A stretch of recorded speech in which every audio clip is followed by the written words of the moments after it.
He's deluded was the harsh critique aimed at a guest during a live television debate after he attempted to defend the Labour Party's recent failures.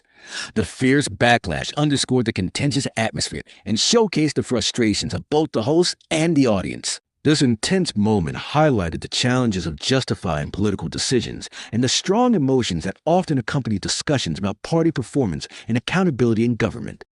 Government need to do, in your opinion, to try and get that going? Because they promised this is the government of growth, growth, growth. Well, that's right. And to be fair to the government, their inheritance was pretty awful.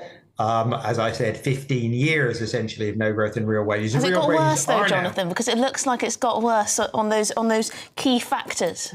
No, that's quite wrong, right? I mean, real wages are growing quite healthily at the moment. Real wage growth is significantly ahead of inflation. That's the point, right? And real wages have grown by about 2% over the last year. Unemployment's up. But that's because inactivity has fallen. You know that, right?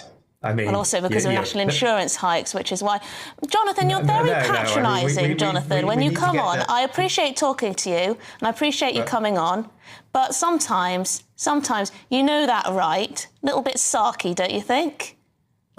Yes, but I mean, we need to get the facts right. So, for example, the latest figures, which came out on Thursday, did indeed show that unemployment was up, but they also showed that employment was up. In other words, the average rate of which people had jobs was slightly up because inactivity, the number of people who are out of the workforce because they're, for example, sick or disabled, had fallen rather, slightly more. And we know that's been a big problem since the pandemic. So I think we need to be a bit balanced in this. As I said, the government faces a real set of challenges, and you're quite right.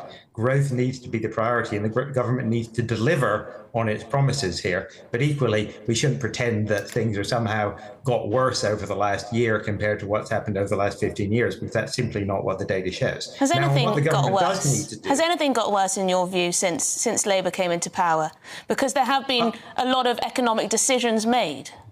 Well, it's certainly true that taxes have gone up. And that was absolutely, unfortunately, necessary to fill the fiscal hole led by the previous government. And unfortunately, taxes will almost certainly have to go up again this October.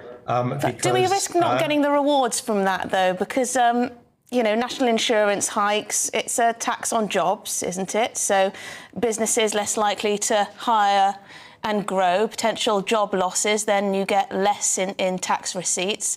The non-dom changes, again, there's been a partial U-turn on that, but you then end up with millionaires and billionaires potentially moving their assets and etc. and business deals and everything else to different countries. So then you lose tax as a result of that. The VAT on private school fees, we've seen quite a few private schools close. So is that really helping the state of things when you just have more kids in the state sector? I mean, these choices, they're not just as simple as you put taxes up, you get more taxes. Well, in general, they are as simple. For most things, it is actually that simple, right? The rise in national insurance has certainly led to us having more tax revenue to pay for public services. There's no doubt about that. Equally, the VAT on, we don't know yet what the long-term impacts are, but so far, the effects of that seem to be pretty marginal. Most in the effect has certainly been to increase tax revenues. It's a bit harder with non-doms, again, because we don't yet know what's happening. We don't yet know how many people are leaving.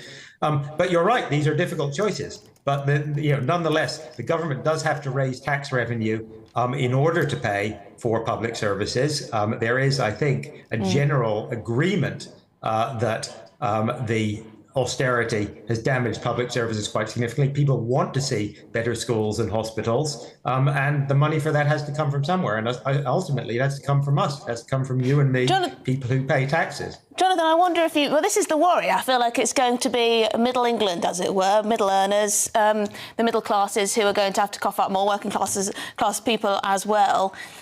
Because, and I don't know, do you believe these statistics, 16,500 millionaires leaving the country this year?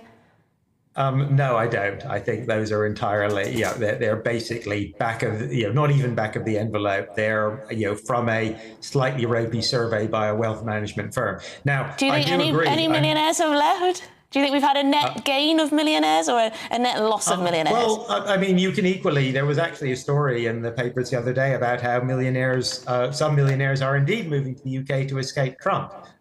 Again, I would personally take that as with a pinch of salt, because I don't tend to believe these anecdotal stories about the odd millionaire leaving or the odd millionaire coming. It's not, we shouldn't take it too seriously. We have to look at the data when we actually get hard data from HMRC on how much tax is coming in and how many of the non-noms are actually paying. I've got a feeling it might show that quite a lot of these people who pay a tremendous amount of tax have actually decided to go elsewhere for a number of reasons, to be fair.